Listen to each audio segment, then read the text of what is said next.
Are you paying more for organic for no reason? What if everything you've been told about organic is only half the story? Meet Bana Jamil. I don't really follow organic label as much. I don't think it's as regulated as it should be. Not in Canada. You can call something organic with 10 ingredients and it could have one organic ingredient and you can still call it organic.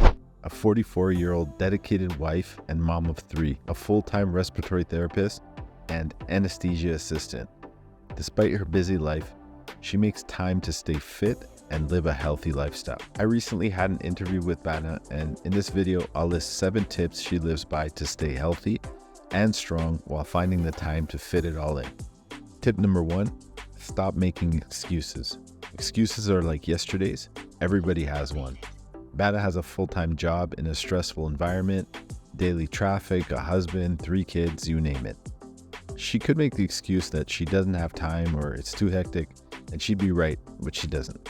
She makes it work. She prepares in advance. She gets her ass up at 4 a.m. and gets after it. I found the routine that worked best after I returned to work from mat leave, which was to go before work. So that was totally at my own clock, not the kids, not the family, not the cooking, nothing. There was nothing happening at 4 a.m. except me and the gym to be a better me for the rest of the day. And it gets that it's tough, but she's all about making things happen. If it's going to get done, she's the one to do it. To the day. Yeah, kids are an excuse. It's hard. It's full-time, you work full-time. Then you have 3, that's 3 full-time and another full-time job. And then if I count the husband, that's 4 kids. Even when Bana was pregnant and on mat leave, she improvised. She used a Nike training app, and while it wasn't the perfect setup, what mattered to her was to get into the habit of exercising until it became second nature. Tip number 2, eat the same way every day. Bana's diet is predictable and quite honestly boring, but boring works because it's sustainable.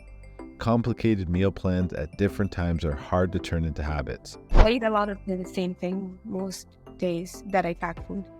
Like on breakfast, I always like Greek yogurt, seeds and nuts, and some berries. So it's very repetitive. But if I'm at home, then I'll make fancy meals or weekends and all that. She eats at the same time every day and has her family on the same routine to save time and energy. My breakfast is always like at a certain time of day at work where it's downtime that we eat around 8 o'clock. And my dinner is as soon as I get home. So I eat dinner by 4 o'clock. I've eaten dinner. It's done. I brush my teeth. I'm done. And then weekends, again, non-structured. Anything goes. She is also very mindful about how she eats and passes along that wisdom to her children. Eat when you're hungry. I think the culture is just here, it's very snack driven. Like people pack snacks. There's almost an anxiety. Like moms go out, they have to have snacks for the kids. Like you don't have to constantly walk around with food. I'm really enforcing that with the kids because I don't want them just walk around and just grabbing things. You don't really enjoy it. You just stuff your face with it. I always say, respect the food. Sit down for it. Don't just grab it. So just small things like that. Because she's disciplined most of the time, she's able to cheat occasionally, which is not only okay, but healthy. We had a party and I overdosed on cheesecake. And then I have issues with dates. I eat a lot of dates. Bana avoids a lot of garbage and has a smart strategy of how she does her groceries too. I don't buy much bread. I don't buy kids cereal. I don't buy... So the middle, basically you shop around, not in the middle where all the box aisles are. But if you shop outside of it where the fridge and the fresh fruits and vegetables are. Tip number 3 is to use supplements as a backup. The purpose of a supplement is to supplement your diet. Bana agrees and prefers to get most of her nutrients from food, but supplements what she feels she needs. The main idea here is to eat a balanced diet and then fill any gaps with supplements tailored specifically to your needs. I like to get most of my nutrition from food. I'll take vitamin D religiously and magnesium at night. Recently, I started taking some creatine. I just take vitamin C added if I feel like I have a cold coming on or something. And B complex once in a while. I do like ashwagandha once in a while. Tip number 4, exercise with weight and cardio regularly. At the heart of her healthy lifestyle is resistance training. In the following clip, Bana breaks down her resistance training routine. Mondays is when I start, usually every week, well, on weekends. I do leg days, so that's where bigger muscle groups, the heavier lifts, you get the most heart rate spikes. So I do weights and lower body. So by Tuesday, Wednesday, most likely I'm pretty sore on the lower body. So that's when I say, okay, what's left that's not sore I can focus on, aside from 5 minutes of warm up. Then Tuesday would likely be upper bodies, lat pull downs, bicep, triceps, shoulders. And I don't do as much abs. I find most of my workouts involve working abs. So if I do once in a while, 5 minutes at the end where I'm just ab focused, but I do a lot of dead hangs, monkey bars with leg raises. So I guess if you count that, that would be my ab focus. But the rest would be upper body, lower body, back, chest. And then I just go from there. And then Friday, if I have anything that is not sore, I would work on. Bana also leverages the time with her kids to get in some extra cardio too, but that's more of a bonus for her. Cardio I get would be with the kids. So if we're going to the track to run or chase game or riding on bikes or swimming in the lake, that would be the cardio, but I don't count that. Bana also does HIIT, known as high intensity interval training, which helps increase your VO2 max, which has been linked to a longer, healthier life. As a matter of fact, I did an entire video on the connection between VO2 max and health span and longevity. You can check it out here. If I'm at the gym, I would do, so it'd be 20 seconds of lower intensity, still intense workout, and 40 seconds of a high intensity workout.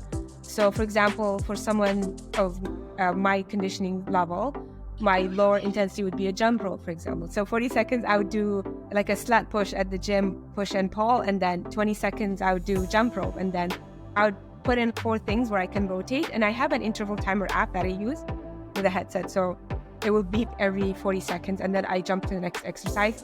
And then next 20 seconds, I would do a jump rope. And then I rotate it. If you're at home, you can do anything from burpees to squats to body weight, hold a plank. So whatever is hard for you. So you want to go all out for the 40 seconds, and then the 20 seconds would be a lower intensity exercise, whether it's like a brisk walk, or if you're super fit, then run or sprint and so on. So you want to target a heart rate according to your age. And you can do anywhere from 5 to 20 minutes, but I usually, for me, it would be a 20 minute would be ideal if I can. If I'm 15 minutes, I would go to the gym and do 15 minutes a hit and then leave. It would be like the last one who comes and the first one who leaves. But I still go and do it at 15 minutes of hit. It's not regularly. I like to go once a week if I can, but it takes you need 48 hours to recover from this. It doesn't sound very hard, but it's actually. Whether it's lifting heavy, running with her kids, or pushing through a HIIT session, Bana's approach to fitness is about having fun and being consistent. I sleep really well. I do like to aim for about 7 hours on average if I can. Sometimes I get less, and if I do on the weekend, I'll make up for it and get like a nice 9 hours sleep. Tip number 5 is make sleep easy. Bana makes sure she gets enough sleep. This is easier said than done for a lot of people. This may help. Her philosophy is simple. If you do all the things you're supposed to do correctly first, then sleep will come naturally. I think the gym really helps me to, by the 8 o'clock hour, I'm ready to sleep. I can sleep no problem. If you target those goals, sleep will naturally come. If you're not regulating your glucose and you're eating all day, it's going to be harder to sleep. If you are stressing over why your garden looks worse than your neighbor, then it's the stress going to cause all the negative impact. But I think if you start from the top being, I'm going to find things that are stressing me out. I'm going to find ways to work around them or focus on other things that will, take my mind off what I cannot change. And then number 2 would be eat better. Once you eat better, it'll be easier to exercise. It'll be easier to fall asleep because you're nourished, you don't have deficits in nutrients, and then everything else will follow. If you have kids, the best way to get them to sleep consistently is by tiring them out throughout the day and having a routine. Well, the same applies to us, and that's basically what Bana is talking about here. Eating right, exercising, and managing stress so that sleep comes naturally at the end of your day. Good sleep starts the moment you wake up. Everything you do will determine how you sleep at the end of your day. Having a sleep routine can also be very helpful. Hot shower, grab a book. By the second page, I'm out. So that's really it. Lights down, trying to limit phone time at the later hours. Tip number 6 is to plan ahead to make your day easier. James Clear, author of Atomic Habits, has a quote, "We don't fall to the level of our goals, we rise to the level of our systems." He's referring to our habits. Setting up your environment so it aligns with what you're trying to do is critical. In this case, Bana prepares in advance so that there's less friction for her to eat healthy go to the gym, get to bed, etc. Feelings are liars, and if you rely on motivation, you'll be let down. You need to have systems in place, and eventually it becomes a habit, which is where the power lies. So I do all my prepping at night, so before bed. So I do meals, kids' lunches, that's for us. So I do all of that, like really important. My gym bag lives in the car, so I don't have to grab the gym bag, which contains a bunch of things like resistance bands I use, a jump rope, extra pair of socks, weightlifting shoes, just whatever that you think you would use. If you shower at the gym, which I used to do, I used to have a towel, my small shampoo bottles and creams and all that stuff. I would have a second set that lived in the gym bag, and that way I'm not grabbing things. Everything is ready. It's in the car, or wherever you put your bag, or if you take the bus, you just grab your bag and go. So all that stuff is mindless, ready to go. And so I just grab my lunch, brew coffee, and drive. Just wake up to an alarm. Once I got into that routine, now I have to force a day off, really. So it's just a habit. Don't have to think about it. It's like brushing your teeth. Tip number 7 is to focus on what you can control.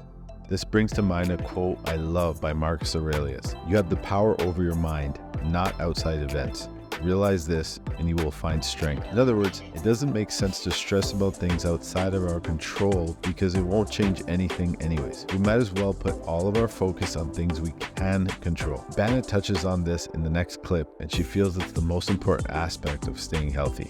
In your opinion, what do you think is the most important aspects to longevity? I think that I would have to highlight stress overall. It sounds like it's not in control, but I think it's a lot more controllable than we think. Like just to let go of things you can't change and focus on all your energy on things that you can make better in your life. Focus on the moment, focusing on stop and smell the roses type of idea, and just enjoying the Monday to Friday, not just looking for the Saturday, Sunday, even if not. Some people just don't see the positive in everyday things and stop and appreciate it. And I think that's really important, because I feel with the amount of with the society now, there's so much happening, and then there's so much engagement on social media, watching everyone else live their life, but people forget to stop and live their own. I think that will have the biggest impact on everything else that you do all day, whether it's fitness. Like some people stress over getting their workouts, but the workout is supposed to take away your stress because it's supposed to relax you. A lot of people, they don't see in the moment. Like you could enjoy the workout itself. Like you can plan your nice playlist. You can go with a friend. You can have an accountability buddy, or make it a challenge, learn something there, or learn to do a squat today or something like that. So just smaller, like breaking things down to small steps, enjoying the smaller things. Just reward yourself, whether it's music, you listen to a podcast, or you watch a movie, or do something added on that makes you want to do it again next day and next day. I hope you enjoyed this video. If you did, hit the like button, leave a comment, and subscribe to the channel. Also share with a friend. Each one of those helps my channel grow, and without the channel growing, I can't do this. I appreciate you.